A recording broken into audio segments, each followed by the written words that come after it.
முக்தி நெறி எறியாத மூர்க்கரோடு முயல்வேனை பக்தி நெறி அறிவித்து பழவினைகள் பாரும் வண்ணம் சித்தமளம் அறிவித்து சிவமாக்கி எமையாண்ட அத்த நெமக்கருளியவார் யார் வெறுவார் அச்சோவே. அச்சோபதிகம் திருவாசகம். முக்தி நெறி எறியாத மூர்க்கரோடு முயல்வேனை.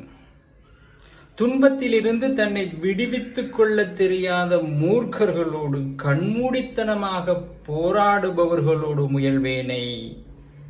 பக்தி நெறி அறிவித்து துன்பத்தை நீக்க வல்ல வழியான பக்தி நெறியை இறைவனை அறிவித்தான். பக்தி நெறி அறிவித்து பழவினைகள் பாரும் வண்ணம் துன்பத்திற்கு அடிப்படை காரணமான பழவினைகள் சஞ்சீத கர்மங்கள் எல்லாம் நீங்கும் வண்ணம் சித்தமளம் அறிவித்து சித்தத்தையும் அறிவை சூழ்ந்திருந்த ஆணவம் கண்மம் மாயை என்ற மும்மடங்களையும் நீக்கி சித்தமளம் அறிவித்து சிவமாக்கி எம்மை சுத்தம் செய்து எம்மை புனிதப்படுத்தி சிவமாக்கி எமையாண்ட எம் அத்த நமக்கு அருளியது போல் எம்பெருமான் எனக்கு அருளியது போல் யார் பெறுவார் அச்சோவே. இதுபோல் யாருக்காவது கிடைத்திருக்கிறதா என்று புலங்காகிதப்படுகிறார். தம் பக்தியினை தாமே மெச்சுகிறார்.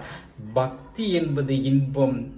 நினைக்க நினைக்க தித்திக்கும், தித்திக்க தித்திக்க இறைவனுடைய திருவடி சித்திக்கும். இறைவன் திருவடி ஒன்றே நம்மை துன்பத்திலிருந்து விடுவிக்கும்.